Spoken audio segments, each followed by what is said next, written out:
सारा ने भाई जय श्री राम हर हर महादेव।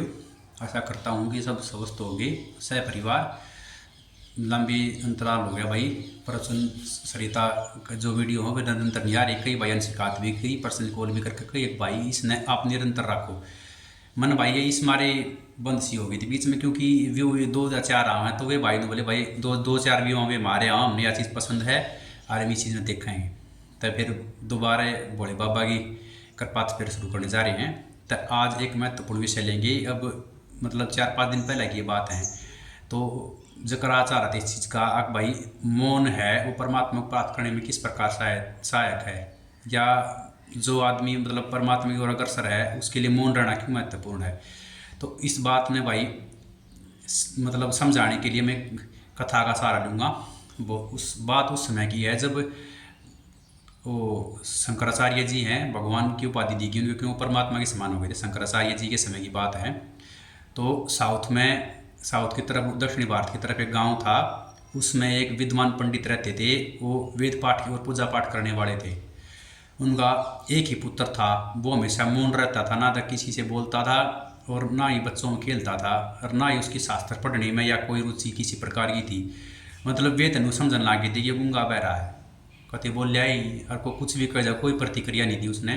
कोई बालक उसने छेड़ दे मार दे जब भी कोई प्रतिक्रिया नहीं, बिल्कुल शांत और मौन। तो उसकी इस चीज़ तय वो पंडित है वो दुखी रहने लग गया। भाई वो तो गूंगा बह रहा है, ये तो दुख हो गए। तो भाई ये उसी समय की बात है कि भगवान शंकराचार्य जी उस गांव में घूमते घूमते आगे तो उन्हें पता लग गया कि अपने शिष्यों सहित भगवान शंकराचार्य जी हैं वो आए हुए हैं। तो भाई अपने बच्चे ने लेकर उनके पास गया। शंकराचार्य जी को उन्होंने साष्टांग लेट कर प्रणाम किया और बोला कि गुरु जी एक समस्या है, आप देखो इसमें कुछ सहायता कर पाओ। तो बोला ये लड़का है ये गूंगा बहरा है, ना तो बोलता ना कुछ शायद इसने सुनता। और ये इसकी उम्र अब देखो 10-12 साल की होगी। तो सबसे पहले शंकराचार्य जी ने उस बच्चे को बुलाया और उससे ये प्रश्न कराया कि भाई कौन है तू। तो जो कद्दे भी नहीं बोलिया था वो भगवान शंकराचार्य जी की बात सुनकर नहीं बोलिया कौन है तू। तो शंकराचार्य ने पूछा ब्राह्मण है शूद्र है कौन है। तो वो बोलिया कि गुरुजी ना मैं ब्राह्मण हूँ, ना मैं शूद्र हूँ, ना मैं क्षत्रिय हूँ, ना मैं देवता हूँ, ना मैं दानव हूँ। मतलब मेरा जो आप इस शरीर को देख रहे हो वो मैं हुई नहीं। जो मेरे अंदर वास्तविकता है वो सच्चिदानंद भगवान स्वरूप है, अहम ब्रह्मास्मि। ये बात उन्होंने बताई कि जो मेरे अंदर जीवात्मा है वो अविनाशी और सच्चिदानंद स्वरूप परमात्मा का अंश है। मैं वो जो मेरा वास्तविक स्वरूप है वो जीवात्मा है और वो उस सच्चिदानंद भगवान का अंश है जो इस सराचर में व्याप्त है। तो भाई उसका तो मौन क्यों था? मौन योग्य था क्योंकि उसने अंदर की तरफ यात्रा करी और स्वयं को जान लिया कि जो ये शरीर है ये भी वास्तविकता नहीं है, ये इंद्रिया भी वास्तविकता नहीं है। जो वास्तविकता है वो सच्चिदानंद परमात्मा का ही स्वरूप है जो हमारे सबके अंदर रहे वो जीवात्मा।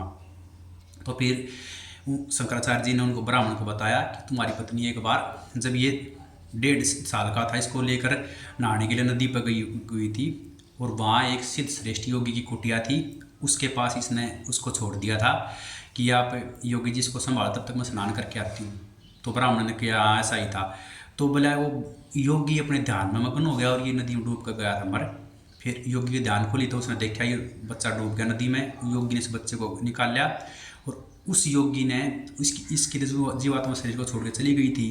अपनी जीवात्मा अपना शरीर छोड़ के वो इसके शरीर में प्रवेश कर गया। तब से वो योगी ही है, वो स्वयं परमात्मा का प्रिय था, परमात्मा को जानने वाला था, इसलिए उस समय से मौन है ये उसकी वास्तविकता यह है। तो भाई इस चीज़ से हमने क्या शिक्षा लेनी चाहिए? हमने इस चीज़ से यह शिक्षा लेनी चाहिए। मैं ये ना कहता कि भाई गूंगे बहरे बन जाओ, मेरा मतलब यूँ है जित आवश्यकता हो उस समय बोलो।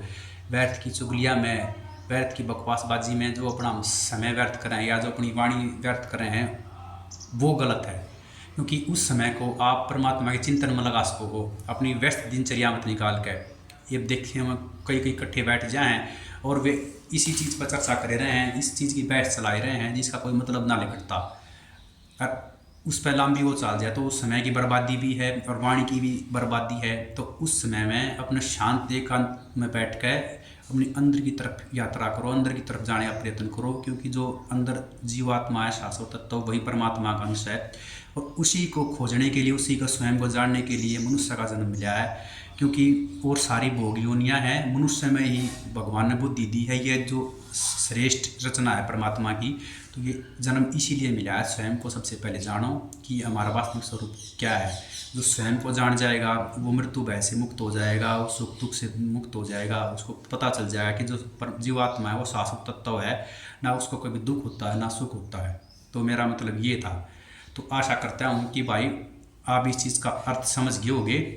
और भी किसी भाई को प्रश्न है वो कमेंट करके ज़रूर बताए। और प्रवचन संहिता के इस अध्याय में इतना ही। एक और विषय लेकर अगले अध्याय में फिर मिलेंगे आपने। तब तक के लिए भगवान देवादिदेव महादेव की सब कृपा बनी रहे। हर हर महादेव। जय श्री राम भाई सारा ने।